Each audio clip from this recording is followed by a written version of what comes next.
gentlemen, welcome back to the Pullze Check podcast. Today, we have something a little bit different, something that, you guys, as you guys notice, if you're watching this, things are a little bit different, man. And I hope you guys are ready to see what we've kind of cooked up. We got a new revamp, we got a couple things. The Pullze Check podcast has had a facelift, and I really am excited to show it with you guys today. But before we begin, let me introduce everybody. Over here to my right, we have Mr. Ebatez. As y'all know, my man, he's been in almost every single podcast recently. That's my goal. And then we got my boy Rampage, right to the right of him, Mr. Rampage. Chat, for those of y'all who don't know, maybe on YouTube you haven't seen him in any of the podcasts. He lives with me. He's my goat. He's in every single watch party, so you know him. And then last but not least, we have my man Krinkz, bro. Yes, this guy sir. as well lives with me, and he's the goat. Chat, they are with me in every single watch parties. And so if there's anybody that knows about competitive Call of Duty, it'll be us four, or these three right here sitting with me. But boys, how are we feeling today, man? Talk to me. Ebatez, how you feeling today? First podcast we've done in a while. Yeah. How you feeling? Feeling good, man. I think I missed this for sure. The thing I love about Pullze Check and like this team is that we do so many different things, and we've been grinding the watch party. So to throw in the podcast and bring it back, it's super exciting. I'm happy to be here, man. And I'm excited to yap, man. Love that. We love the yap. session. Rampage, talk to me, bro. I know this is your first time being on the podcast. I think like official time. No, it's my how second. you feeling right now? Second time. Okay. Yeah, it's my second time. Right here, a pleasure. Always be here and to see whatever we're talking about. You know what I'm saying? But it's gonna be good, baby. And like they said, word on the street is look good, feel good. No? All right, Krinkz, talk to me. Krinkz, is this your first one? I think so. I believe it's my first one. First podcast? Yeah. How you feeling, man? How you feeling? Yeah, it's the first one. I'm feeling good. I'm ready to talk about the things that we gonna go over. Okay. Hopefully we're able to say some things and make some impact in a couple things. Okay, look, there's a lot of stuff to discuss today. For those, I'm gonna give you guys a general, topics of discussion today, right? So we got Season 4 Reloaded, pretty much, and then a bunch of topics in part of Season 4 Reloaded. We have Verdansk news. There's a bunch of leaks / rumors of Verdansk changing, Verdansk coming back, and then but it being delayed. We're going to talk about it all. And then lastly, we're going to go over Esports World Cup, which does take place in a couple of days. So get locked in. Today should be a good podcast. So without further ado, let's lock in on Season 4 Reloaded, boys. Talk to me, man. I know there was a lot of changes, but nothing. I mean, it was a mid-season update. So it was some things changed, nothing too crazy, a couple things. Ebatez, general thoughts on how you thought about Season 4 Reloaded so far? General, I think it's a step in the right direction. I don't think they did anything that necessarily hurt the game. I will say it kind of feels like not enough. I think we used to have like mid-season updates, and they used to be like really good and exciting. We'd have like new metas, new POIs, everything. Like even one season in Warzone 2, we had like, I think, ranked drop mid-season. So there's been some really exciting mid-season updates in the past. But this one wasn't horrible. It just was like a little, I don't know. I feel like it added maybe like a stepping stool towards hopefully Season 5. But overall, pretty good. I do wish the meta was different. Was a little bit different. I feel like the ARs right now are super weak. Okay. And the sniper nerf though on the car was nice. I did like that, but other than that, overall pretty solid. Okay. Rampage, that you've played obviously a little bit.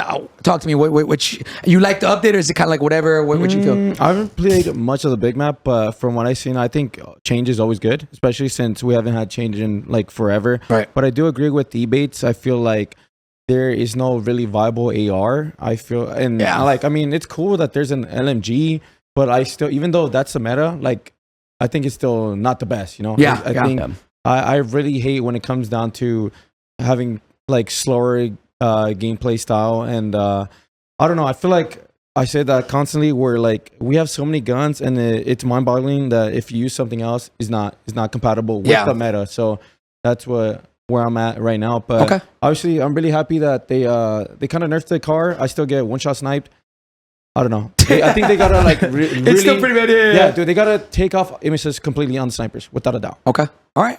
Krinkz, you played a little bit. What do you think about the Season 4 update? 4.5. I do agree with Ebatez what he was saying. I don't think it's enough. Like I think we've been spoiled the past previous CODs where like mid-season, we expect it to be like crazy. Right. But obviously we have a couple map changes for a big map. It seems like the first initial seasons that we had for the lifespan of this COD was more catered to Resurgence, but it seems like we're slowly moving on to the big map. Yeah, and it's a good direction, as Ebatez was saying. But going to the meta changes, I would like to see more meta changes. Obviously, we have a very stale made a change.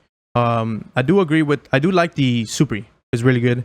The Car 90, the Car 98. I agree with the nerf, but I feel like it still needs more of a nerf when it comes to the big map. It's still a lot of snipers. So. Yeah. I mean, I think the biggest thing is there wasn't a lot of like, it didn't feel like there was anything crazy. Like even watching it, the only, I guess, visible difference is quite literally just Popov, which we'll get into right now. But to be honest, there hasn't really been any big changes.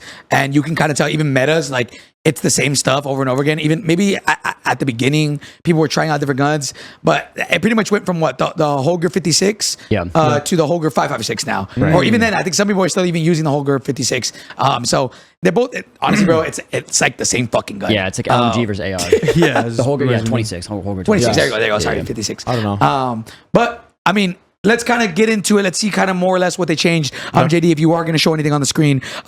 So first and foremost, Popov Tower, man. They kind of changed a couple of the things. This is sick. Wait, hold up. Yeah, these graphics are fire. Hold yeah, up. JD, my bro. God, JD, right side of the screen, crop it on both of their boys' ends.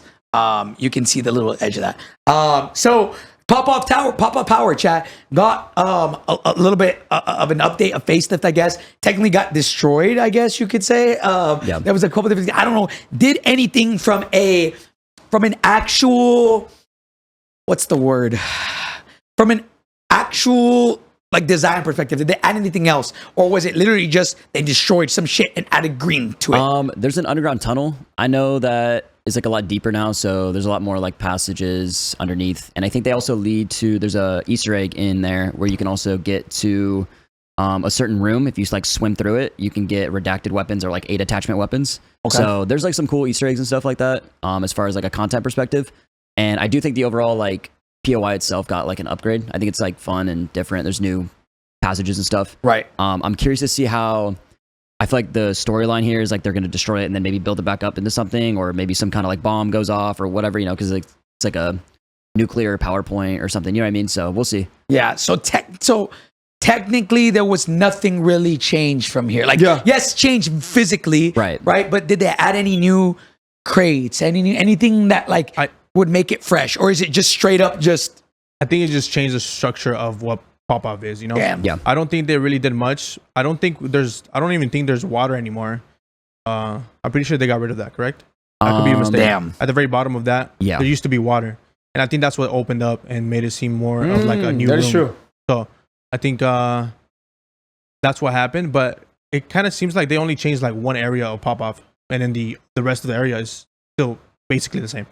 So somebody's saying, I mean, we are going to get into it. Actually, we'll get into it right now. Yeah. But for the most part, nothing really changed. Again, I think this is one of those things where, and I feel like you guys can agree with me even in chat, it's like Call of Duty has to stop doing just, map changes, let's blow something up. That's like, if you think about every single map change has always been blow something up, or I don't know, what they do always do the same things. They blow up stadium. They blow up what's it called? Al-Mazrah City, or not Al-Mazrah City? Even downtown, like on Warzone 1, like downtown got blown up. They blow up what's it called? The Peak. They blow up. Observatory. There you go. Yeah. Like, I mean, they always just blow shit up or add a bunker. Like that's all they do. And then like underground, like it's like underground and blow up. I mean, I think overall this is pretty good. Someone did mention in the chat too, the cranes. So the close crane to Popov like main got blown up, so you can't like even go on it. Like that small yellow one, and it kind of fell over. And then the 2 other cranes, you can zip horizontally now to and from.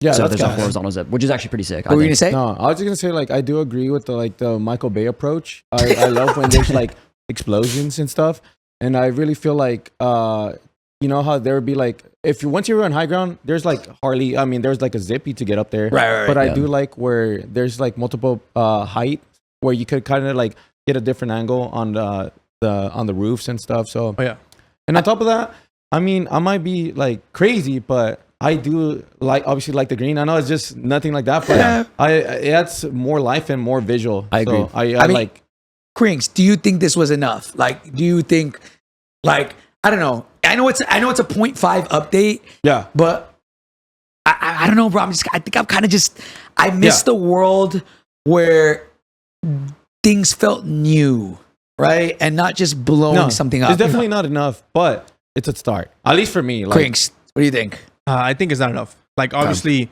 we have a season update, half season update, and like we are doing one change to only one POI. You know, we still have the rest of the map. You know, Yeah. like right now we're focused on this POI only because it was the only thing that was changed. It's definitely not enough, at least for me. Okay. I don't think it was enough, and not to mention they only focused like one little area of that POI instead of like, you know, introducing maybe more things around it or like adding more things that can probably cater. Because majority of the times, whenever they're blowing things up, it leads more into like a storyline. Like every map has like their own storyline when it comes to this is why it's going to be blown up. Yeah. So, I mean, obviously I can see a storyline being built in this, but for the update, I don't think it was enough for anything. Okay. Yeah. I think what they're trying to do is like, bro, we saw the bunker and it's obviously literally like Fallout, and then you see the Fallout skins. I think it's gonna be all Fallout themed throughout the map or something, bro. I mean, look, we're gonna get into it a little bit later when we talk about the Verdansk and all that stuff. But I don't know. I think more of the story for me when it comes to this kind of stuff is I would like to see Call of Duty take a different approach of adding bunkers and just blowing things up. Like I would love to see some new POIs. Like remember back in Verdansk where we had Nakatomi Tower. That was a completely new POI technically. Like I would like to see things like in Fortnite where they completely take off a whole entire POI and add a completely new one. Give there a fresh sense of feeling, like a fresh sense of feeling. Like I know they added Caldera. What was it called? Storage Town. Things that like change the whole POI. Again, I don't know if it's easier said than done, but that's kind of where I'm kind of at with that. But let's kind of move on to the next topic, man. It's the new LTMs, right? Oh, limited time mode. Okay. So new LTM that they add, and this one is. Let me see. Wow, that's so fire. Still. What happened? There we go. Oh. It's us. We are the limited time mode. Imagine. All right, Chad, the new LTM is Mutation Resurgence. That's the one. I'll be honest, I haven't played it. Have any of you guys played it? Yeah. No, sir. I played it. Talk to me. How is it? You played it, Krinkz? No, I haven't played it. I actually enjoyed it. Honestly, it's fun. I think the hardest thing for that mode though is like loadouts are 15K and as a quad, and then when I was playing solo, it was hard to find 7,500 unless I was doing a most wanted contract. Okay. So I wish for those like specific modes, like Resurgence, bro, just give us a fuck ton of money, right? And like let me just like be able to go get a loadout or like do whatever. There was a lot of times like I was playing with random fills trying to get a loadout and it was quite literally impossible. So other than that though, I had a good time, and like all the specialists, like there's a bunch of different stuff like Bioshield, Dive Bomb, Mutant Leap, all those things. Like they're super, super fun, and all of them are different. So you can hold 3 at a time. One's a lethal, one's a tactical, and then the other one's like your upgrade. So depending on what it was, you would have like different go over different these perks. Sorry guys. So starting off with the Bioshield, whenever you'd call it in, it'd drop like a bubble that you could shoot out of, but somebody couldn't shoot in. Nice. And then I don't think they could be destroyed. So that one was cool. Dive Bomb was super cool. So if you jump up you'd fly into the air, and then you'd like Superman dive down, and if you hit somebody, you'd like crack them. So like you do damage, like gas grenade or stun them. Like a PhD. Yeah, exactly. And then the Mutant Leap, I think, was just like the one that we've kind of had in the past, like the zombies, where you just like you jump crazy. The Toxic Stim Cloud was basically just a smoke grenade that was like purple, which was pretty cool. And I think it also it says boost squad mates speed for a short duration. And then the Sludge Slings were basically like gas grenades, I guess, kind of, that you just threw, and you like would throw 3 at a time. Mutant Cloak, this one was crazy. So when you use Mutant Cloak, you turn into like an all green skin, like you're like basically glow in the dark, like you're see through. It was kind of like Black Ops 3 active camo. Oh shit! But you, instead of like clear, you were green. And then it was OP. And then Mutant Vision last is basically just like wall hacks. You could see anybody through walls and stuff. Bro, dude, I love that. So there was a lot of really like unique and cool, like, I don't know what you call these, like specialists or like abilities. That's what I'm seeing right now. And I actually had a good time. Like I said, though, I think the one thing is like loadouts. I'd like to use loadouts like during it. I think half the game I was trying to loot. I didn't like that. Yeah, so just so you guys know, just side note for that game mode, all lethals and tacticals are removed from ground loot, and it's only on Popov power. So I don't know if it's popular or not, the game mode, but I would think if it's not popular, it's probably because it's strictly on Popov. And I get the whole point of it was probably to showcase the changes to Popov that were made, but even in that resurgence in Urzikstan, that game mode, I forgot what it's called, but a big reason why people didn't play it was because, again, like Ebatez said, there's not a lot of money, there's not a lot, like getting your loadout is kind of hard. So I mean, it's one of those, I think it's cool, I definitely think it would have had more success if it was on like Rebirth, Fortune's Keep, Bondo. And I think a lot of people probably enjoyed it a little bit more. I think people probably don't play it as much because it's on Popov as a whole. Yeah. And it's not a Resurgence map. That makes sense. I mean, we also had that. We kind of had the same type of style of how do you call it? Of a playstyle or like the LTM in Vondo. Yes. The boys Warzone, one, right? The boys, yeah. It was like in Warzone 2 during that time, and I feel like everybody was playing that, or was it like a normal? Was it a set stone LTM? It might have been. I think it was its own LTM. Was it? Oh, really? Chat, was the boys thing? I'm pretty sure it was its own, in my opinion. Chat. Because I thought it was just you hop in the game and then you just pick up like power ups. Because I do remember it wasn't. It was the main game, right? I think it was a main game, but I feel like that's where it kind of introduced the mutation thing, you know? Oh. And then bringing it into its own LTM. But I do agree with what you're saying. If it was like on Vondo or like even Rebirth, it would definitely have more traction to that its own playlist. Yeah. Oh, so it was. Somebody said like it was an LTM, but it took over normal Resurgence, so most people were forced to play that. Right. Which again, I think these type of game modes are really cool, and I think they're refreshing and they're fun. Yeah. I think sometimes I feel like Call of Duty does this a lot. They have the right idea, they just don't know how to execute. For example, like that where they added the extra plate. Right? Like the Iron Trials of Health to Resurgence. Yeah. It's the right idea but just in the wrong playlist. Resurgence is not meant to be that. It's meant to be fun, kind of just go. It's like a sandbox. It's that's what Resurgence is. It's not quote unquote competitive, right? If you made its own playlist in BR with that, I think that would have hit a little bit more. Sometimes I think with Warzone, they have the right idea. They don't hit the nail on the head in execution, though. Yeah. I think Resurgence for some reason has been like the playground. They're testing everything. Yeah. But like Titanium Trials and even like Iron Trials with like the extra HP, like I feel like it actually created a huge skill gap on the big map. And I know a lot of players like really enjoyed that. Yeah. You wouldn't just get fried or one-shot snipes or... So, I mean, man. I mean, go. So, guys, moving on. To summarize it, Mutation Resurgence, not a bad idea. I think poorly executed, but they have the right idea. Sorry. So, overall, not bad. Let's move on to the next one, JD. Let's go, baby.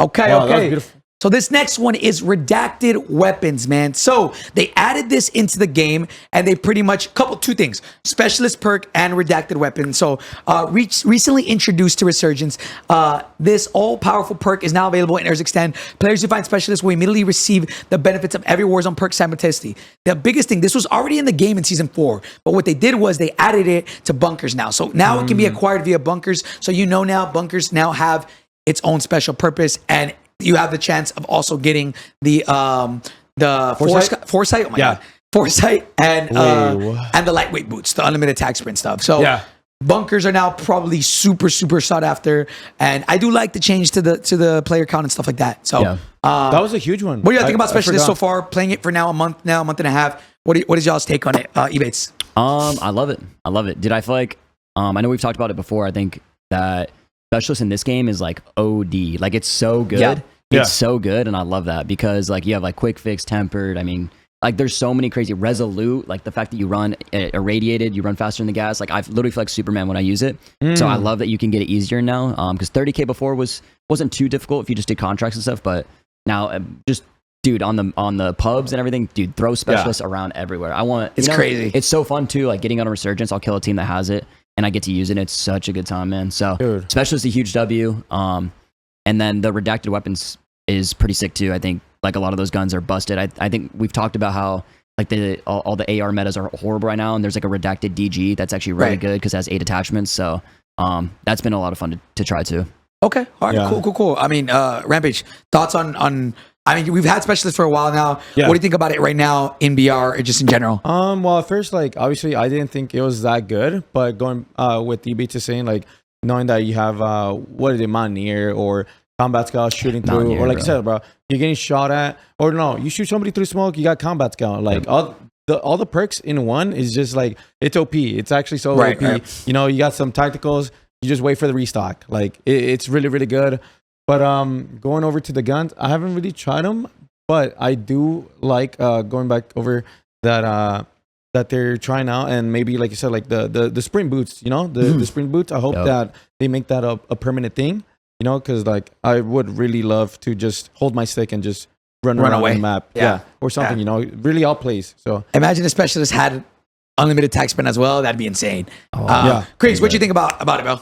The specialist perk, I mean, I think it's great. I think Yeah. it's amazing. But the one thing I have noticed whenever I do play and pick up specialist is it's you have to have the right gun to feel cracked out. Okay. As in like the right attachments on that gun. Like for example, if you have the Supri with the crazy attachments, straight speed, like you're gonna feel like you are moving around the map. Yeah. Like that's the biggest thing when it comes to this specialist, I would say. It's like you have the right gun and you will feel like you are moving around the map, untouchable. Yeah. And Yeah. that's obviously we go back to like Verdansk days on the specialist. That's how you felt every single time. Right. Like you're just moving and you felt unstoppable every single time. But I will say I do like specialists coming back and being part of the game. Like you said, throw it around the map. It's amazing. And then going to the redacted weapons, I think it's a good idea. But sometimes I feel like they do add these things, but majority of these guns are pretty bad compared to like the actual meta that we have. So it's not gonna make people actually want to go for it. Yeah. But I do like the idea of it. They're nice, cool, something to go for. Obviously, do the bunkers and all that stuff. Right. Well, I mean, look. Speaking of redacted weapons, right? Like this. Okay, this is another thing. This is one of those things where great idea, executed poorly. Yeah. Right. This is like pretty much it's eight attachments on a gun.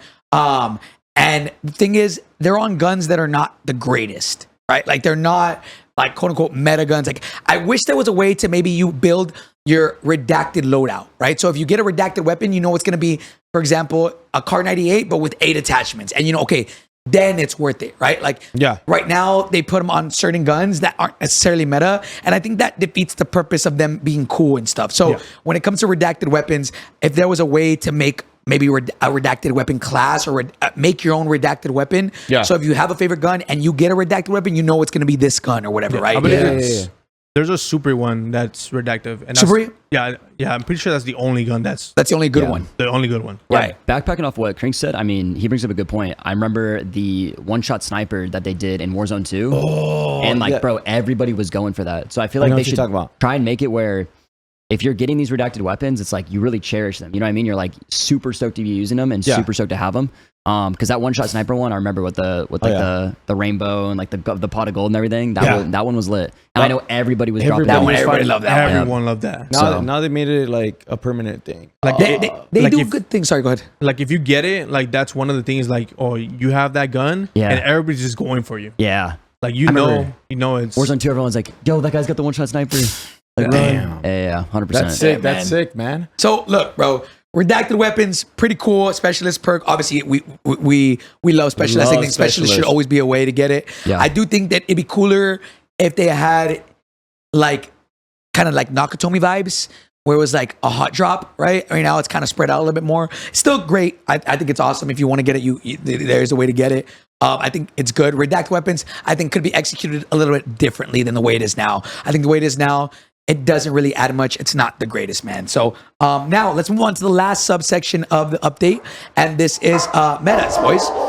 Sorry, guys. Give us a sec. The dogs are going crazy. Hold on, chat. I'll wait till they calm down a little bit. All right, there you go. All right, chat. So season 4 meta, chat. Season 4 meta. Oh. Listen, man. They came out with a new shotgun, the Reclaimer 18. I've been seeing clips about it that it's insane. Yeah. Is it actually fucking broken? We know about it. It's a 2-pump. It's a 2-pump. Unless don't even get me started with that one. Bro, literally. Obviously, we watch scrims, right? So we watch competitive Warzone. So it's not necessarily, we're not watching pubs all the time. This shotgun is not even in the scrims that we'd be watching / playing. Yeah. Right? So how broken is this thing? It's broken. It's definitely broken, especially we were playing Resurgence yesterday, me and Krinkz. And dude, I was like, I got hit by a truck. I'm like, God damn, what did this damage? And then I checked the kill cam. It's a spaz 12. I'm like, whoa, when they had this? But I mean, it's cool to see. I don't know. I feel like it's definitely something you can work around. Like you shoot your shot. Obviously, you're pumping. Wait, was it a pump or was it a? It has both. It has both. Oh, it has both? It has a full auto and a pump. Oh, different. I guess different attachments for it. Yeah. Okay. So far from the pump, because I got hit by that one. That one hits like a truck. I would say it's a really good shotgun so far from what I've seen. That's going back to like unlocking that gun, because you have to. I'm pretty sure you have to do challenges to unlock this gun. For Oh, and it's in the new battle pass actually. They said they're adding 2. Oh yeah, they're adding in a Kimbo aftermarket part. No, yeah, but No it's way. no. How Rampage was saying, we were playing in Rebirth, and like I'm pretty sure if you go to multiplayer right now and you try to rank up that gun, Oh, no. the whole lobby is full of shotguns. I guarantee It's that bad? I guarantee you. I don't know. It's always like that. It's before. always when there's a new broken I gun. guarantee you. Yeah. Okay, well, look, man, chat, there's a new shotgun. We obviously know Poly and Pubs, that's meta. And then there's obviously, as of right now, they came out with a new melee weapon, chat. That's not whatever. And I'm going to be honest, there is a bunch of nerfs and Didn't really mean much. buffs, but I'm going to keep it a $150. Nothing really changed. I mean, right now, the meta is the Holger 26 or the Holger Superby. 556 right now. With the Superi. with I the love. Superi. I love the Superi. Yeah, the Superior is really, really good. I feel like, I don't know, sometimes it could be me, I'm gonna be honest. Sometimes I feel like it does shimel. Yeah. Or does it have like insane headshot multi or something? Something, bro. I don't know. The movement on that thing is crazy. Yeah, I hope every Black Ops 6 gun feels like that. The Superi, yeah. Definitely, bro. The Superi is meta, guys, and then the ARs are either Holger 26 or the Holger 556. So the only thing is Holger 556 only has 40 round mags, and then the Holger 26 has more ammo. So I guess you kind of just pick your poison. I think it's safe to say, and we talked about it a little bit at the beginning, is snipers are still meta. Car 98 is still meta, and I think that's a problem at the moment. Like, we love snipers and we love the way it is, but I'm not saying nerf snipers. I'm not sure you can maybe reduce the aim assist even more. I like it when Black Ops 3 didn't have any aim assist at all in snipers. I would love it if they changed it to where that's like there's no aim assist on snipers.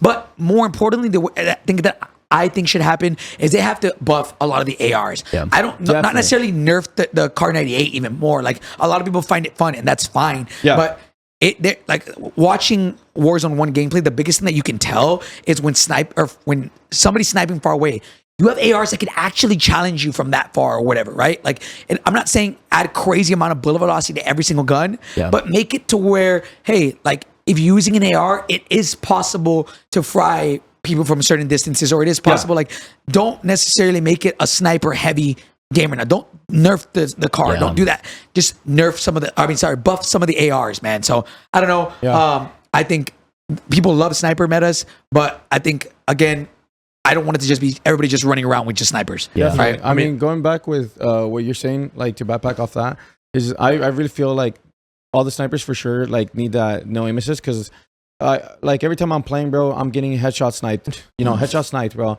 And like, at least I want them to like what was I gonna say? Damn. All right, we're gonna cut this part right here. My bad, bro. Go ahead, Krinkz, go ahead. No, I agree with what you're saying, but I do agree that I don't think snipers should have aim assist. I feel like it's more of a skill when it comes to sniping. When it's not, Yeah, when it's not.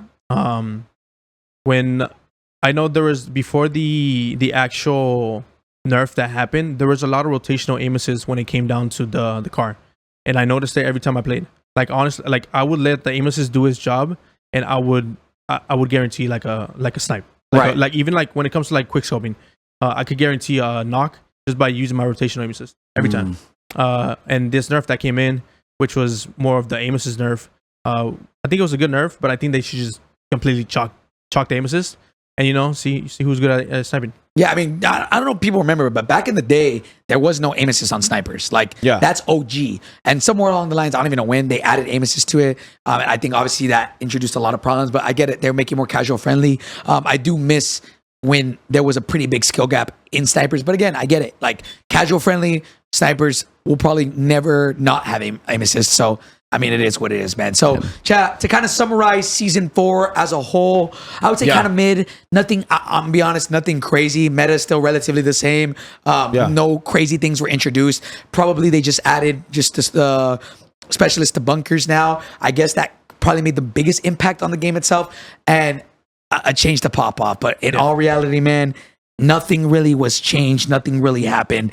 And I don't know. I would like to see like 2 metas, like, not necessarily like 2 SMGs that can compete against each other. One has movement, one has more. No, not more 2, definitely more. Well, yeah, I would. I agree. Minimum 2 for sure. Not just one constantly. No, 5 minimum. You know what I'm saying? Like, we missed. If it could have multiple metas, it would be like, it would be more of a. I feel like it would be more refreshing, because like say I'm a casual, I'm looking, oh, this guy's using the Supri. Okay, let me try it. And then you die to like something else that can compete to it. Right. Or let me try it too. Like, I mean, and it's not that they can't even do it either, because in Warzone 1, like Kilo was meta for a bit. Grau was meta. Like I think there was a certain point where it was like Amax was meta, but with like the Kilo or with the Grau, with a low recoil gun. Like they have to find some type of way to balance out these guns. And sure, we're not saying make everything balanced, right? Obviously, in a perfect world, every gun would have its own purpose, and certain guns would be good, certain guns would be bad. But I feel like there's always one gun that sticks out, at least right now. And I feel like back in the day, it wasn't really like that. There was multiple guns that you could use, and even if something wasn't absolute meta, there was a lot of guns that were in contention. So I hope one day they bring that kind of feel back, and praying for Black Ops 6 that does become the case, man. So, boys, summary. Well, let's move on to the next topic, which is the next thing at hand, chat, is all the Verdansk stuff, man. The Verdansk stuff, all the announcements. So we'll give you guys a brief little kind of talk about it. Verdansk, again, let me add this. Let me make sure that I put this in there, man. Verdansk is not technically, it's not delayed. Right? Verdansk, let me just make sure to add a disclaimer to this. It hasn't even been announced yet, right? For all we know, Verdansk was always scheduled to come out. I know the rumor is March 25th. So it might not even be delayed. The biggest thing that we kind of want to talk about here is that we're not getting rumored, right? We're not getting a new map come Warzone integration. So Verdansk has not even been officially announced, and we're just now finding out that it doesn't come out with, again, rumored, it doesn't come out with the integration of Warzone, which it would probably be, if the game comes out October, it'll probably be November, right? So what does that mean? I guess we'll show you here right now. Breaking, there will be no new big map for Warzone this year. Verdansk is now releasing in early 2025 per a new report from Bob Network UK. We have also heard similar things. Urzikstan will get new map updates later this year. So that is the tweet. That is one, chat. That's one tweet. We're gonna go over a couple tweets, and let's pause on this. Because we're gonna talk about it. JD, show the next tweet. Let me see, and then we'll show you guys the next one, bro.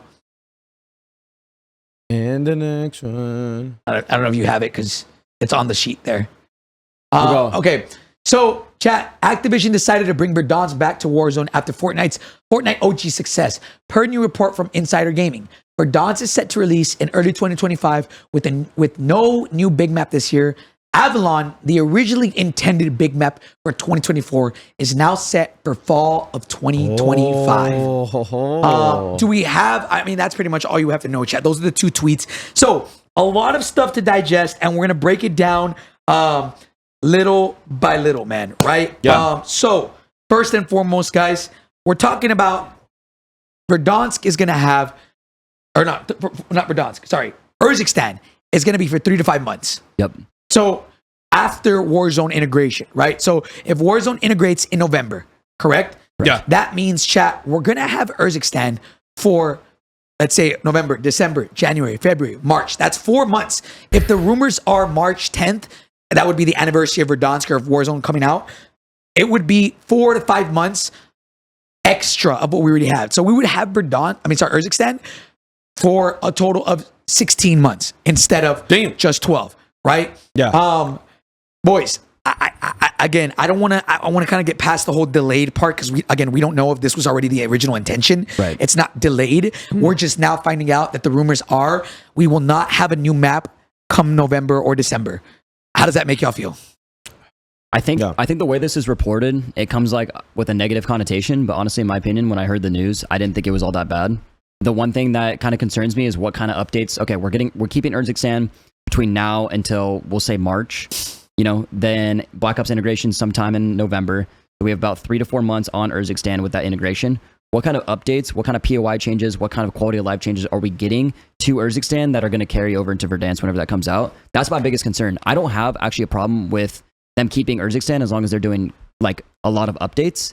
I just think that there's a lot of work that Urzikstan needs right now. I think the POIs are pretty boring. Loot's a little weird. Buy stations are kind of weird. I don't know. There's just a lot of work that they need to do. And if we're going to try and build Warzone back to what it can be, they need to come out with Urzikstan and the Black Ops 6 movement and the integration and come out full swinging so that they can really start Verdansk. Yeah. Amazing. Because if they don't build an Urzikstan and then they continue that throughout Verdansk and we get to Verdansk and it's kind of just like not where it should be, it's chalked. Yeah. Yeah. I mean, Rampage, go ahead. What's your thoughts on 4 more months of Urzikstan? For me, the beginning thing is like, I'm really happy that they confirmed that Verdansk is coming out. So What's not confirmed? Not confirmed? Not confirmed. No. What? That's not a confirmation. That's a rumor. That's a rumor. All this is rumors. But It's one of those things that's, yes. For me, it's not confirmed, every time but I hear a rumor, at least for me, like this is my personal opinion, every time I hear a rumor, they're mostly true. At least for me. Yeah, most of the leaks from this guy, yes. I'll say from this guy, I would say he's pretty accurate good. most of the time. But yeah, like I'm saying, like that's for my personal opinion. So like, okay, my bad. It's not going to be confirmed, but to hear that it's at least in the talks or somehow it was able to, that makes me really happy because obviously we all share very memorable in Verdansk. It's a very beautiful map. But going over to Urzikstan, I think it's a really solid map right now. Really, really solid. I would say like it's way better than how Caldera towards the end, like Caldera towards the end, I think at the very beginning it was super bad, but they got it really, really good towards the end. I actually enjoyed it. I know that a lot of people won't agree with that, but I did like Caldera towards the end. So right now, knowing that Urzikstan is better than Caldera's best towards the end, in my personal opinion, I think that map is only going to get better, and that it's be crazy. It might. We all love Al Mazrah, but like I feel like if they do right changes to Urzikstan, because I feel like they got a really solid base, it'll be a really good map until whenever the next map. And I'm really we got rumored that there's the Avalon, right? Yep. So seeing all these maps, maybe on later they got a rotation going on. I don't know. I'll say this: if anybody at COD is watching, please, if Verdansk comes out later, screw Urzikstan. Verdansk and let's say this new map Avalon of the next year, right? Please have a rotation. Like, please, I think that would be so fun. And I know the file sizes are crazy. If I'm anybody at Activision, I'm let's say the one in charge, right? I would do everything I can to try to make map rotation a thing. Mm-hmm. Whatever you have to do, I think that would introduce the game and make it way more fresh. It'll constantly make you want to get on. Even if you don't like one of the maps, at least hey, a new map is coming in like an hour, 2 hours, like you're fine. Like, right? We'll just play through this. And even if you I don't know, it takes away the thing of, let's say, always having a bad map. For example, Al Mazrah, my opinion, one of the greatest maps ever made, but literally with the worst movement system we've ever had, the worst mechanics we've ever had, backpacks, all that stuff ruined that game, but the map is great. Yep. If they brought back Al Mazrah with this movement, oh my God, people would love it. If there was on a rotation right now, Urzikstan and Al Mazrah, the game would be far superior, and I think people would love it. But again, I don't know if they would ever do that. Probably due to file sizes and stuff like that. Yeah. So, Krinkz, thoughts on 3 more months of Urzikstan after, so I guess 16 months? Honestly, it's like if the rumor's right or correct that Verdansk is coming back, I would rather them take their time and actually polish the ins and outs of the map and make it perfect to whenever it does release. As they say, delayed, right? But I would like for them to just take the time and create something that everybody's gonna like. So I didn't really feel too much about it. And then going back to what Ebatez was saying, having them update the map, keeping us refreshed, always giving us good updates.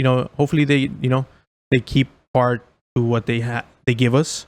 And I feel like we literally just need good updates for the big map. Right. Obviously, we have ranked confirmed coming out. That's honestly probably gonna last us like a month. That season is gonna be the one that at least people are gonna grind that. They're gonna grind. Yeah, and then I feel like after that, whatever. we usually see it majority of the time when it comes to the ranked. The first month is usually the one that's popping, and then it kind of dies down the next seasons. And I mean, I think we'll be fine as long as they do the right updates for the big map. I know a lot of people are. This will be the first year, if true, right, that we don't have a new map on launch, and that does scare me. Obviously, I think the biggest concern for me is more of like, okay, what are we going to do with Urzikstan for the next 4 months, right? After the new game integrates? Because I know people are probably asking this question. Yes, once the integration comes, the omnidirectional movement, the new movement mechanics, everything that they're going to add to Verdansk is coming to Urzikstan as far as mechanics, right? So omnidirectional movement, the crazy side, like slide left, right, forward, back, dive left, right, like all that stuff will come to Urzikstan. So the game is going to definitely feel a lot different. It definitely will be a little bit different than what we're used to, and in a good way, right? Is that enough to keep people wanting to come and play the game? I don't know.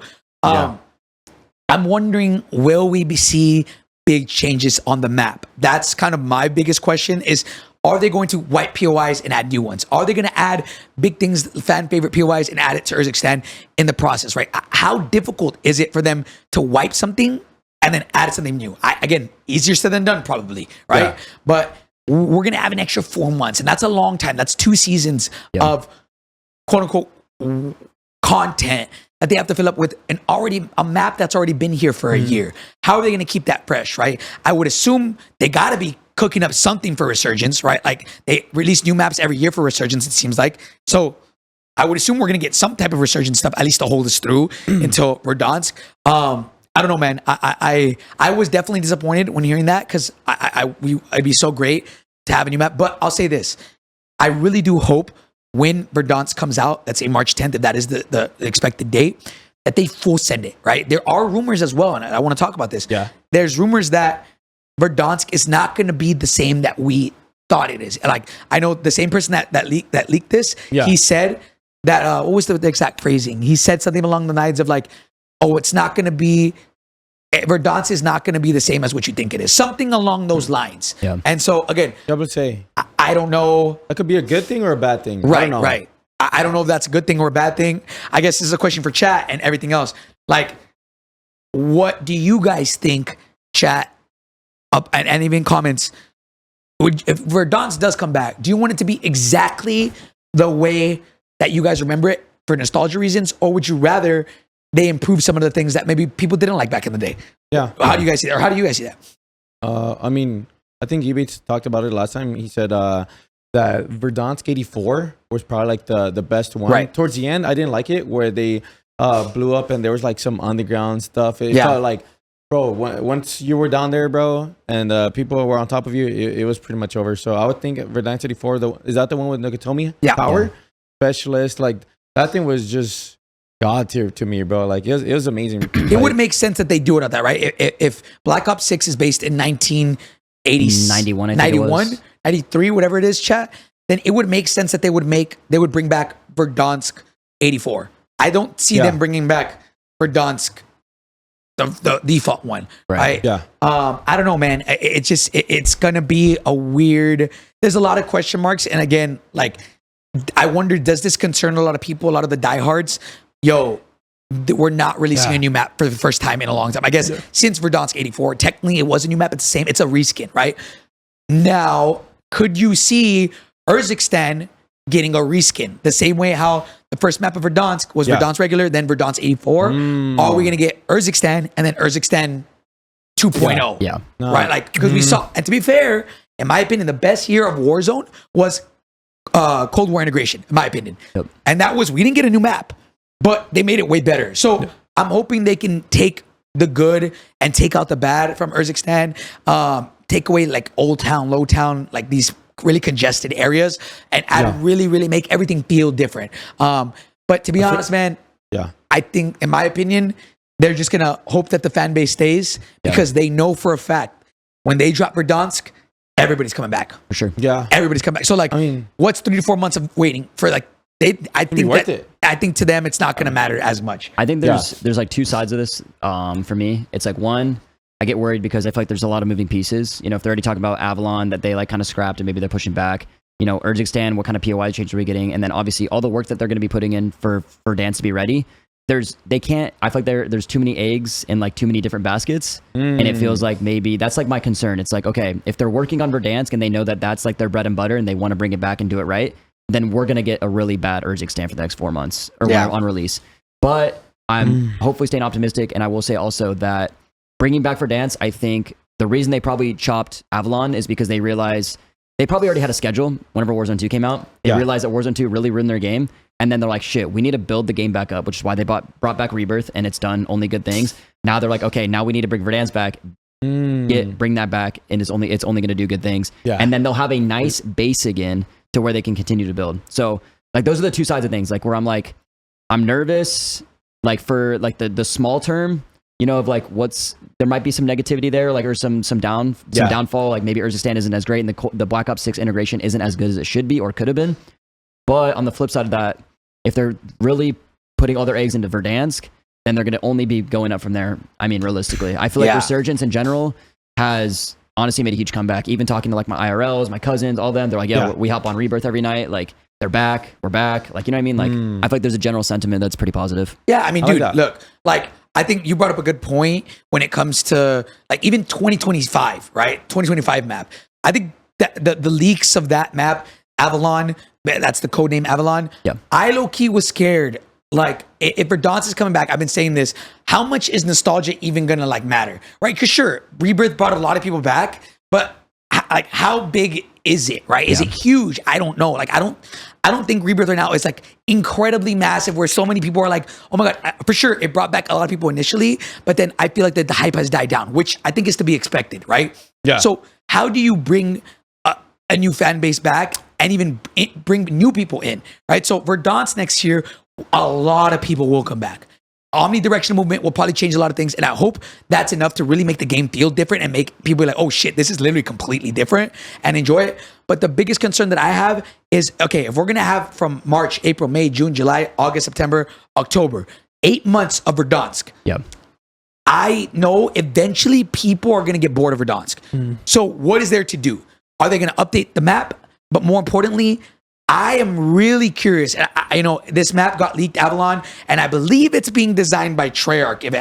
That would make sense, right? Oh, we're in good hands. I fucking hope, because I don't think we've seen a full Treyarch-inspired map before. And I'm praying and I'm hoping, Blackout, because Treyarch doesn't miss. Blackout is probably the closest thing, right, to that. Yeah. So I'm hoping, man, that Avalon can be in 2025 after Verdansk. Yeah. That is an insane map. Because Blackout was very, very a fan favorite. I think a big thing, Fortnite and it not being free kind of died down its hype. But now I would hope that this Treyarch-inspired map is dope, right? So hopefully that would be enough to bring. And if they do what's it called, rotation of Verdansk and Avalon, that'd be so sick, bro. That would be so sick.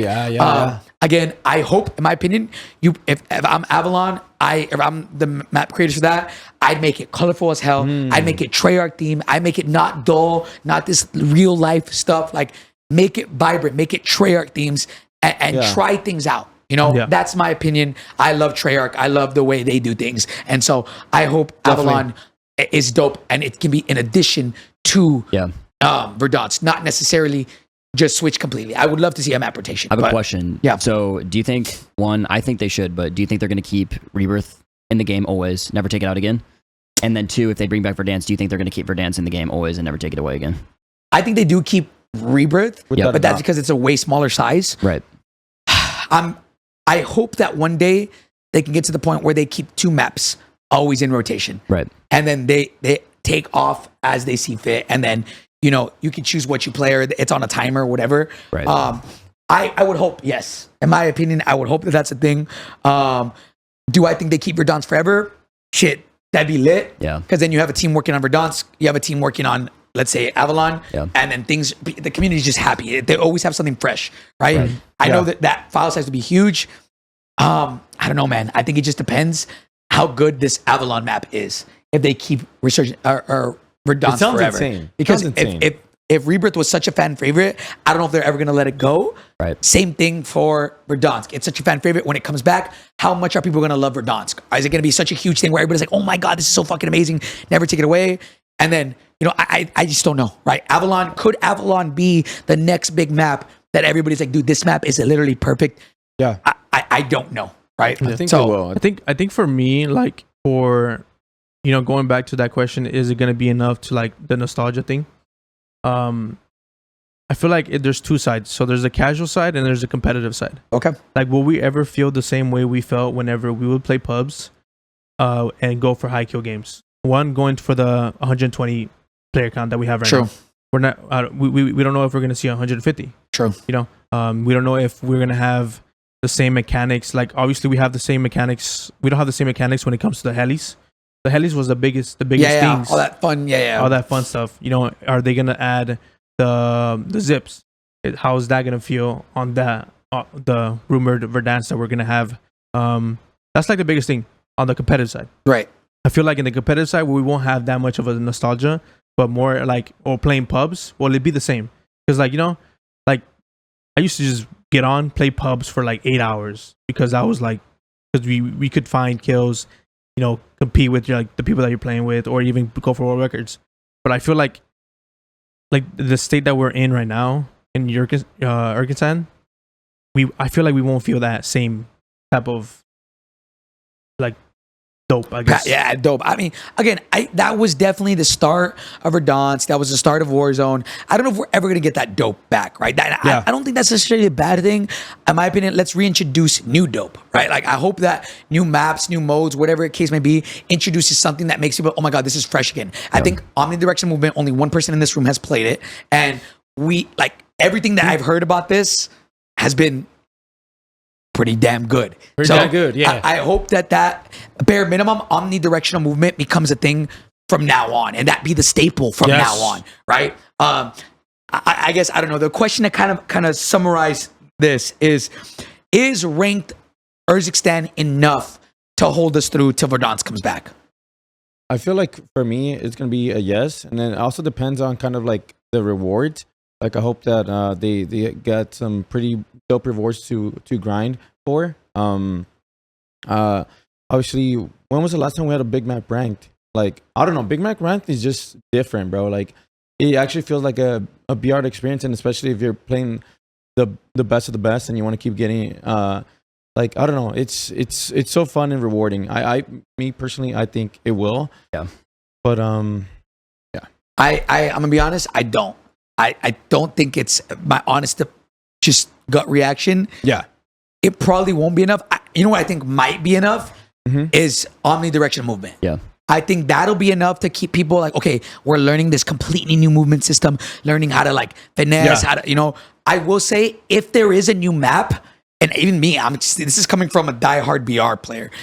If there's a new Resurgence map that is Treyarch, that Treyarch makes it, and it is like colorful, it is vibrant, I will probably be on that. I'll probably dabble in both, right? I think it might be a combination. If there's a new Resurgence map that's Treyarch themed, ranked, and omnidirectional movement, I think that might be enough for the next 4 months to keep us until Verdansk comes back. Either way, I'm pretty happy, especially just because we've always said, like, yo, a big part of it depends on the movement system of the game. And if the movement is great and if the mechanics are great, the game's fun. So many people liked Warzone 1 because of the movement. And that, like, technically, omnidirectional movement shits on Warzone 1 movement. Yeah. Like, it's night and day between the two, right? I'll say this. As long as when Treyarch releases it, they don't fuck it up and add all these crazy delays and you know, all these nerfs and all this. And if they give you freedom, like Warzone 1 did, I think that'll be insane, bro. So I don't know. Yeah. Just my kind of honest thoughts. Krinkz, do you think ranked is going to be enough? Again, like going back to what I said earlier, I don't think it's going to be enough for like that first season that we get it. And then like, who knows what comes next, you know? Like, who knows what updates we're going to get? I mean, because if I'm being honest, like, I don't think it will be enough. And I don't see Activision putting in that effort into the big map. Right. Yeah. Towards the end. Yeah, I think we might get like trickles, which I don't mind, because all I'm saying is when Verdansk comes out, that shit better go hard. Like that shit better be insane. Like that's kind of, you know, I don't know. That's kind of my opinion, man. I'm about to say basic. Oh wait, no, go ahead. Okay, I was just gonna say, like, do you guys think the rewards? I feel like rewards for me are like everything. If they give me like something, obviously like the top 250 only get, then that is something to play for, you know. And then on top of that, like, obviously there's gonna be it's gonna be a re-rank again, right? Like how we had double ranked on Rebirth. Yeah. We're gonna have it for the big map again. The next one, even better rewards, or I don't know. I feel like for me, like if I'm getting rewarded something super sick, that it's only to the top 250 players, then that's something I want to go for. And that's the way, at least for me, that's the way I look at it. I think for me, it's camos. Like, yeah, the top ranked skin, the operator, it's the same one. Like, it's not different. So I already have that one for this year. So I'm not like trying to play more. I mean, for me, Rebirth ranked is the worst ranked experience ever. Fortune's Keep was way better. The map for Rebirth is good for pubs, but it's horrible for ranked. And I just think, I don't know. I just think it was pretty bad. And so I don't really feel like playing that. Yeah. Even if the rewards are great. Even like the first time it dropped in Rebirth, you could like instantly tell, oh, this is not the map for ranked. Yeah. Yeah. You get third party so fast. Yeah. Like Fortune's Keep, I would say like that map right there, like you were able to recover, you were able to like to do different things, you know? There's spots to it was amazing. It was amazing. But Rebirth ranked, dude, somebody lands top prison, looks over, you could see all the other POIs, bro, like line them up. And on top of that, you got the overpowered Car 98. Yeah. Like, I mean, you know, like, look, switching over to competitive side of things, right? Yeah. Let's talk about what competitive, quote unquote, looks like for next year, right? We don't know exactly what's going to happen, but let's talk about tournaments in general, right? I'm assuming we're going to have tournaments from those 4 months. I would be very surprised if they do no tournaments. Yeah. I think Call of Duty is going to want to showcase the new omnidirectional movement. If they do changes to Urzikstan, they're going to want to showcase that, right? But do you guys see a world, and now we're going to shift gears to kind of obviously EWC in a little bit, but we're going to shift gears to kind of like competitive talk. And next year, do you see there being a world where World Series of Warzone starts earlier, right? And I think think about this. I think this is pretty fucking cool. We're going to get to see next year what a competitive Verdansk looks like. that is true. Yep. That's true. Like We did have World Series of Warzone 1 year. You know, your boy got second, you know what I'm saying? Yeah, It wasn't this competitive, right? I'll be the first one to admit. Now this is incredibly competitive, right? Very, yeah. So this next year, do you think World Series of Warzone do you think Activision is going to allow World Series of Warzone to evolve into something bigger than just one LAN a year? Do you guys see something bigger coming? I know maybe this end of the spectrum is like a league, and this end of the spectrum is one LAN a year. Do you see the slider being moved anywhere, boys, or do you think we're kind of just going to have a repeat of this year? I think we're going to have... Oh, go ahead. I don't see us getting 2 World Series of Warzones next year. I'd be very, very surprised if we did a World Series of Warzone this year. Let's say like sometime August, September. We don't know when LAN is, and then them like doubling down and doing another World Series on Urzikstan, but for Verdansk, and then doing Verdansk another World Series. I don't see them doing that. I think we're just gonna probably get the normal marketing tournaments that we have right now, and then that'll lead into a Verdansk drop in March, and then that'll lead into a Verdansk World Series of Warzone announcement. So, no, I don't see them doing necessarily 2 World Series of Warzones, but I could see them maybe doubling down and saying, hey, World Series of Warzone's been overall great, and I'm expecting it to be good again this year, obviously, and maybe they give us a little bit bigger of a prize pool, maybe a 3-day LAN, qualifiers, LCQs on LAN, or something. You know what I mean? I think they maybe up the quality or the value or the production value, I guess, of like the event itself. I could see them doing that. Okay. What about you, Krinkz? I don't think we see that. Or the closest thing to that, I would say probably like a resurgence into like a big map as well, like 2. Yeah. Okay, but 2 separate ones. 2 separate ones. Kind of like EWC. EWC, kind of the same aspect. Just because I feel like obviously they're gonna see the numbers that EWC does. So they're kind of like seeing the test run when it comes to the Rebirth. Right. And then I think they'll go off that and see what they decide. But I do hope that they do take the chance to like possibly like maybe run 2 LANs or like try to cater more towards the LAN aspect of things, just because it'll seem like it'll bring more of a environmental like hype, you know. And I would like to see it, but I don't think we will have that anytime soon. Okay. Because I feel like we're just starting. Yeah, we definitely. I feel like this is the first. I think this year is the first year where, even last year obviously was great. I think last year's year 1. Yeah. This year is year 2, but I feel like this is the first year where it feels super legit. Yeah. Like the qualifiers didn't say no invites. It's legit. Like I don't know. So maybe okay. Yeah. I mean, what about you, Rampage? Yeah. I mean, I just want to give props to you because like I feel like you know I feel like everybody as a community we all come together and like there is like all the insights from everybody, you know. So damn. I forgot. I was thinking about it. No, just I forgot. spit off the dome, bro. You That's gotta why think about it. I had so much to like say. Well, what do you think about, like, do you think next year, like, World Series Warzone changes, or you think it stays the same? Oh, okay. So I guess that'll probably be better. Like for right now, I feel like not at the moment. Like going back with Ebatez is probably gonna be like Total Frenzy and all that stuff. But I do kind of see in the future numbers are everything. So going back to what Krinkz was saying about the rebirth, so I could potentially see like, you know, where you got the big map, World Series of Warzone, they're gonna start introducing the rebirth, the resurgence World Series of Warzone. So it might be in the beginning. Then obviously towards the end is the big map, and then in the middle maybe a league or something like it'll be something like agree. Like that. I don't know how it would happen. I don't know what what that looks like, right? But the closest thing I see happening is let's say World Series of Warzone is August, September. Yeah, game comes out, all this shit. I feel like around February to January they announce some changes to the new format, because regardless, they need to be a little bit more vocal than what they were this year and not announce World Series of Warzone a week before it starts.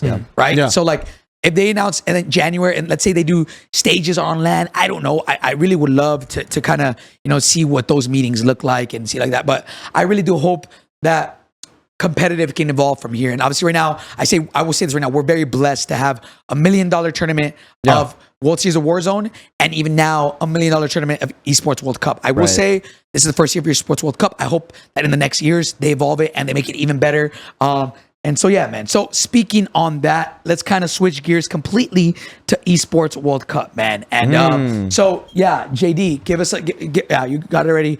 Guys, for those of y'all who don't know, this is our last topic for the day, is Esports World Cup. For those of y'all who don't know, guys, this is a $1 million tournament that takes place on Wednesday, Thursday, Friday, and Saturday of this week.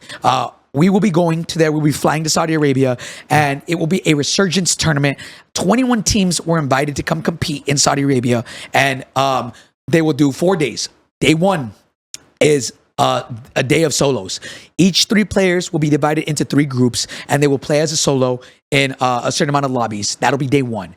Depending on how you place in that one day, look, perfect. Depending on how, if you can scroll down, right here. Depending on how you place on group in solo seeding stage, because that's day one, that's on Wednesday, you'll be seeded into groups A, B, and C, right? Group stages, each team will play each other once on day one, and some teams will play twice, some teams will play once, and then the next day, which is the third day, group stages again. So group stages are composed of 2 days, and each group will play each other once, one on one day, one on the next day. And then finals, chat. Finals will be on the last day, the 4th day. They will eliminate 7 teams out of the top 21, and only 14 teams will go on to finals, and that will be your end all be all for the champions, right? And that'll be $1 million on the line. Insane. First year we've ever had an Esports World Cup, and Warzone is a part of it. I love it, man.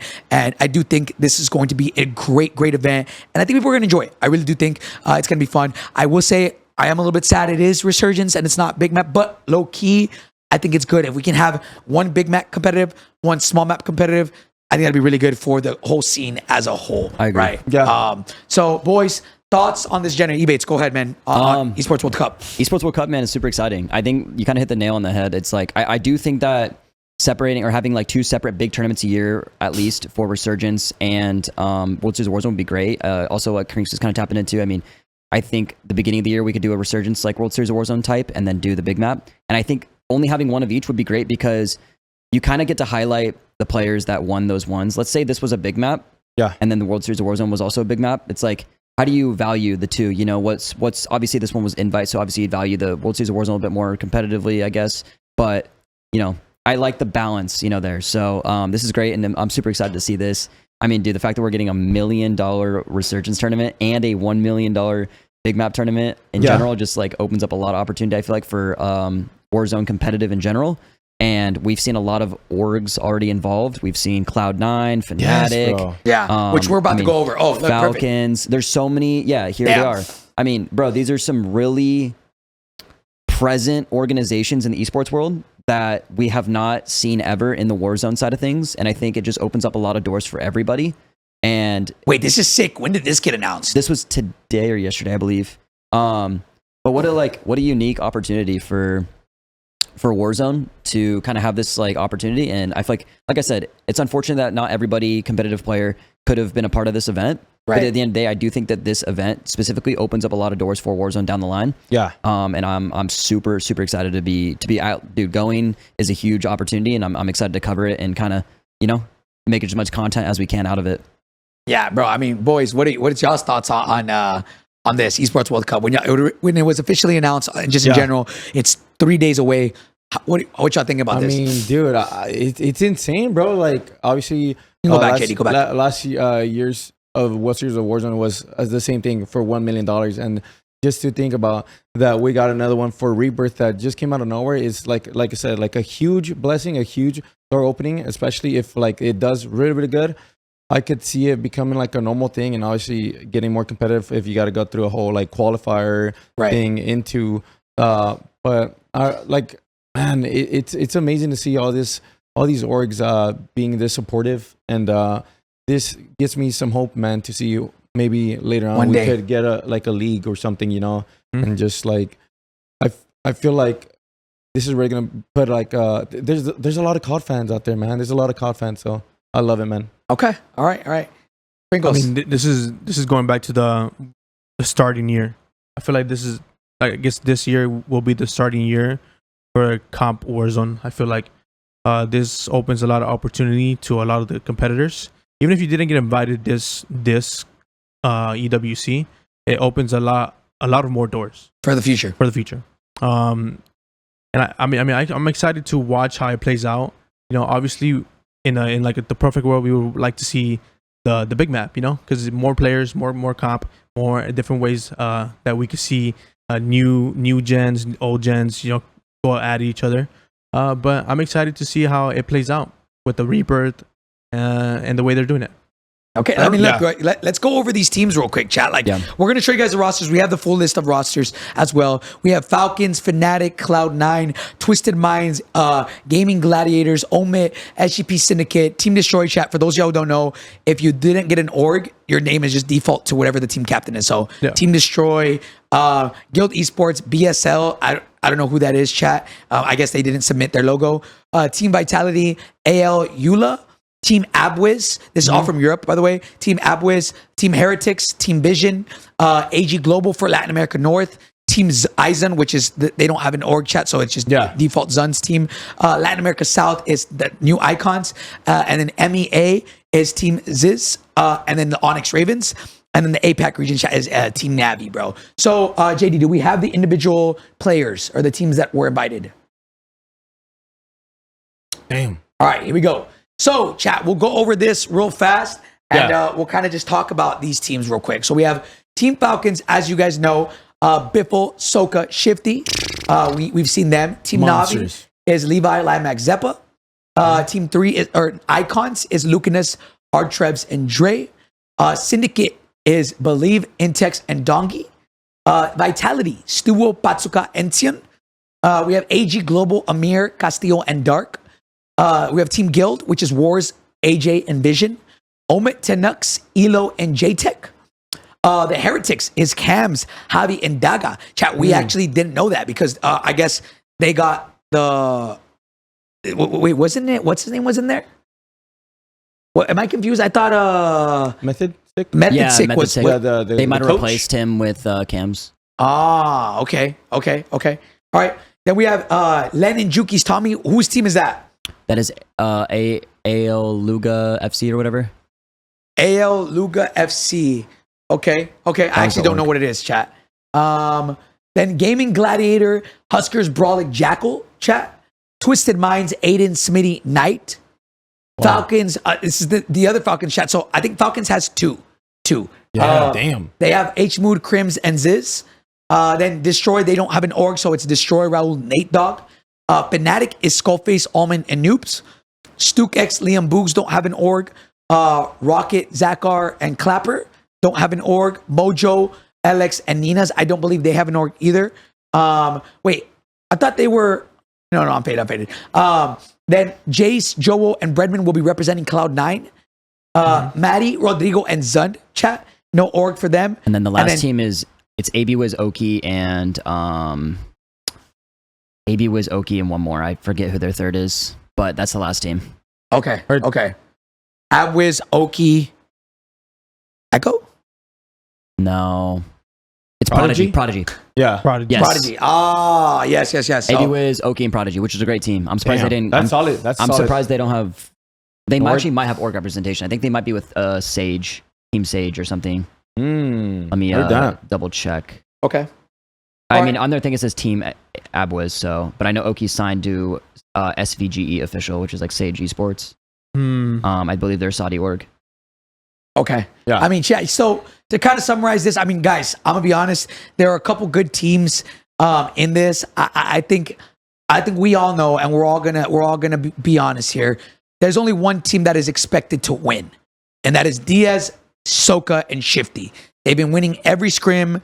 They've been winning everything. The last time that they've lost a scrim has been months.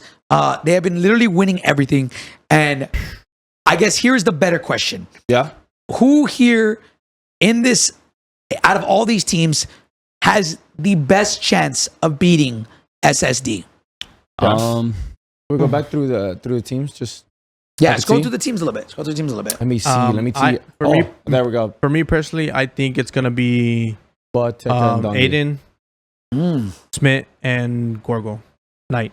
Yeah, the two teams I'm saying Aiden, Smith, and Gorgo, and I'm saying Patzuka, Exian, and Stuwo. Okay. Yeah.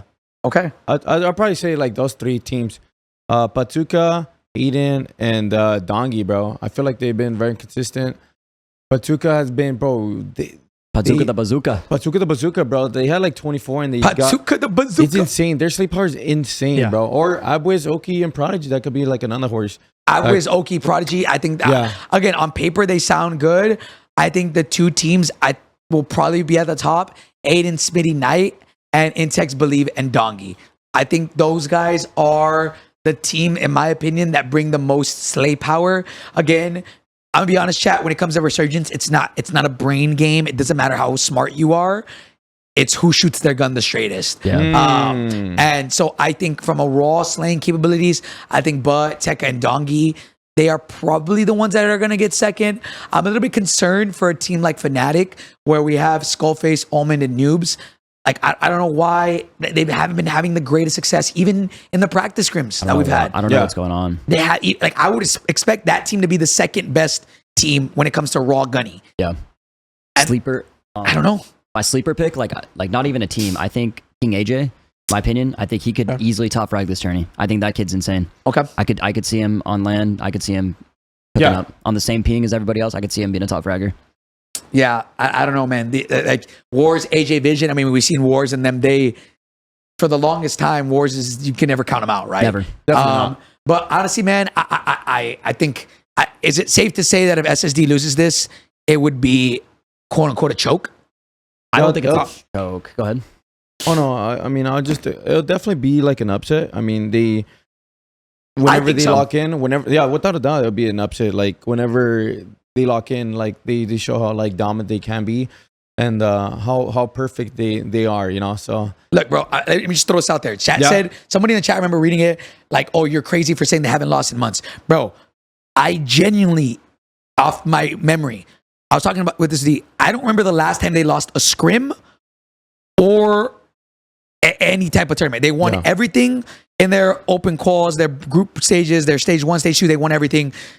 There were scrims. I don't think they've lost a scrim in a month plus. Yeah. Hey, unless I'm faded. I would if say, somebody like, if it was tournaments only, I would be like, yo, like for sure, without a doubt, they haven't lost. They haven't lost a single. What's it called? But they lost one time when wasn't it Ben? They only lost twice in their first week of joining. Yeah. After that, they haven't lost. After they ironed out, they haven't lost since then. And that was, when did they join, chat? When did they form? Like 2 months ago? Month and a half ago? I don't know. That's the only time I could like remember that they did. Ago. Oh yeah, I agree with Rampage. It's the one where Almond 1v2'd. Yes. I don't know how long that was. That's right. Yeah. So, and then in all the big tournaments, in all the Warzone Total Frenzies, they've won everything. In every single practice scrim, they've won every single one, except for when they first formed the first week. Yeah. Like, it's safe to say they obviously are the favorites to win. And if they don't, it would be very shocking. Without a doubt. It'd be very shocking. I don't know, at least in my eyes. Of course, and then No, you I said, agree. you said It would be super shocking if they don't win. It's 8 games, dude. You know what's crazy? I don't think. I asked the group. They don't know what the format is. What? That's so crazy. They don't know what the format is. Bro, Oh God. just flew across the world. Without They even don't know knowing the what format. if it's placement points, kill multipliers. They don't know anything right now. They saw dollar signs and they said, "I'm there." that's what I'm saying, bro. Like, So I mean, blacked out. bro, They saw the we, down. I'm not trolling. We could very well have like a crazy system or crazy format that we have no idea. I know it's 8 games for sure, but apart from that, chat, we don't know. Is it multipliers? Is it multipliers? Is it placement dependent? points? Yeah. Is it something completely random that like? Imagine, Dude, if bro. it's Imagine placement points? No, I'm imagine if walking it's out. just placement points. I'd dude, be no. checked. I'll be No like, kills, like no kills. No kills, and it's just placement everybody's points. just right here. bro. The end games will get No. lit, no cap. But like other than that, like everybody just. I'd be But checked. going back to what you're saying now, at first I was like, oh, it's not gonna be really an upset. But you're thinking about that team right there. That team could single-handedly like 1v3 any squad. Yeah, Like, I saw not- somebody not- say Rebirth is a whole different story. Oh no! Hey, if anything, that team got better on Rebirth, bro. Yeah. That's- That It's team very literally- quicker. Yeah, Like And team fights. if third anything, party. their best suit is they literally are better at getting kills than they are at playing for endgame. Yeah. And the fact that they obviously improved in their endgame and they got better and they're performing out of their mind. Yeah. Like, bro. That's why we talk about like the best of 6 format. Shifty, Biffle, and Soka would never lose because after 6 games, they're going to be up points on everybody. It doesn't matter Kills because wise, their slay power is insane. Like, put them on Resurgence now. They have free will. Like, bro, you're telling me you're going to go send Biffle? Biffle, go get a kill. Like, he's going to go get a kill. I don't know. Like, that team is just insane, bro. I mean, I'm not saying they're, it's not impossible, but especially in an 8-game format that's not match point on big map, they should win that tournament, no problem, in my opinion. Yeah, without they a doubt, should. bro. They should. If they I mean- lose, I'd be very, very surprised. So, our EWC predictions, obviously, I'm going to go Falcons. Yeah. Okay, so are we? That's like, just who you think is going to win. I mean, factual thing, bro. Come on, numbers don't lie, bro. Numbers don't lie. So- Team Falcons, bro. okay. Team Falcons. Krinkz. I'm gonna go with Falcons. Falcons. Yeah. Like it's just so hard to pick another team. You can't, like, bro. It's just so if this hard. was The any Mocas- other team, we'd be saying the same shit. Dude, exactly. I want Eagle Dollar. if Team Navi was winning every single scrim, winning by miles, they were winning everything by a landslide, we'd be saying the same shit, bro. Yeah. I mean, Ebatez, lastly. I'm going Team Falcons. Team Falcons. All right, man. Do we want it to be competitive? Of course. Of course. Yes, Well, yes. Like, we want it to be competitive, but I'm curious to see if what happens because, hey, at the end of the day, it's LAN. I will say all 3 of these guys have gone to LAN and placed first and second at LAN. So we know they're going to be frying the fuck out. Yeah. So That is true. So going to that, like people like who don't really have that LAN experience, or on top some of that, people might crumble. That's why when it comes to a lot of money on the line, bro, like you said, you hear from Rated or people who are veterans in the game, like they will feel the pressure, the nerves, and especially you said what it was like $20 a ticket, bro. There's gonna be so many people. Yeah. It's gonna be good, man. It's gonna be good. There should be a lot of people in this. I actually don't know, chat. It's like $20 a ticket for the whole weekend. It's like $3 for just Warzone. So like they made the tickets really, really accessible. And so there should be a lot of people, man, at this event. It should be really, really fun. Guys, I think, in my opinion, the second place team at LAN is probably going to be Dongi's team, in my opinion. Dongi and them, I think, are probably the second best team in slaying power. I do think Gorgo and them will probably place 3rd to 5th. I think they'll place in the top 5. Aiden and them, very good. But my opinion, Teka, Dongi. Yeah. I hope Dongi can come out I agree. and not get nervous, and himself? not let the kind of the pressure of last year's LAN get him this time around. Yeah, I would say So- this is a huge one for him, just personally, because like obviously going to the big map World Series of Warzone, it'll be like like no pressure, like full confidence. It's a big confidence booster for him. Yeah. Another Yeah. thing to do with team vitality though, bro. Patsuka, like I think that team is insane with their like slay power. but Patsuka, obviously- Exim? That's my- Yeah, obviously like That's my second place choice. Right That's your there. second place? Bazooka, the bazooka, that team man. right there is the one to look out for sure, man. What about you, Krinkz? Who's your second place team? I mean, the fact that we're even saying this right now is kind of crazy. No, I think it's gonna be Aiden and them. Aiden, Smith, and Knight. Okay, so you got Aiden. You got who's second place? I mean, Bazooka. I'll just like That was kind of my underhorse. But I would say like obviously the team where we're thinking about is Skullface, and Noobs. You think they're going to be second? I feel like they are going to be second, but it's all going to come down to their vibes. I feel like from what I've seen, like if Skullface is not like talkative or as much, because like that team is very vibe heavy. Right. If they're vibes, we saw what they did in the scrims, bro. They played like literally perfect, and they almost beat SSD. They almost beat SSD when they're playing perfect. So I think that team is going to be the second place for me. Okay. All right. And then you, Ebatez, Yeah. you said... I think Patzuka, but I will say, I think on paper, the second best team in this tournament is probably Aiden, Knight, and Smit. But I'm curious to see how that... I know Knight hasn't really played tournaments, not that he needs to, but I do think, like, not necessarily the pressure, but, like, just the reps in general, like, might catch up to him. So I do think, like, the best team right now is probably Patzuka and them, but on paper, I would say Knight and them. Okay. All right. I like that. We all have different, picks. So, Underhorse, boys, maybe a team that we expect or that people think might not do the best, and I think they're going to come out and surprise a lot of people. I'm going to say Team Navi. Yeah. Levi, Limax, Zeppa. That is my team, my Underhorse. Maybe not a fan favorite to win, right? But I think they could come out and surprise everybody and go big, So, thoughts? Anybody else, boys? Underhorse. I want to go through more of the teams. Okay, go ahead. I just think for me, I think they are my Underhorse. For me, my Underhorse is going to be Castillo, Dusamir, and them. Ooh, okay. Okay. I was gonna choose Levi and them, but I won't. I will choose Wars, King AJ, and Vision. Okay, Wars, King AJ, and Vision, and then Rampage. Does he go down? I think I was thinking of Abwiz, maybe. Abwiz, Prodigy, and Oki. I feel like that right there. You said they're going into. When I think of that team, bro, I'm thinking pure gunny, bro. Pure fucking gunny, bro. I'm be honest. Okay. So going into Rebirth, you said all it takes is if you could. Who shoots their guns the straightest, So I feel like that team right there is going to be like a really solid. Okay. No, nothing. Sometimes it doesn't need a plan, bro. Just win your ones. Win your ones, baby. Win your ones. I mean, hey, I'll be fair. Like, this is all gunny. No brain, all gunny. That's what Resurgence is. And so, I mean, we know those fools got gunny. We know those guys got gunny. So, I mean, chat, those are our predictions to kind of lead the next couple of days. So let's kind of go over the schedule of what kind of is coming for the next week and just in general, right, guys? Okay. Let's see.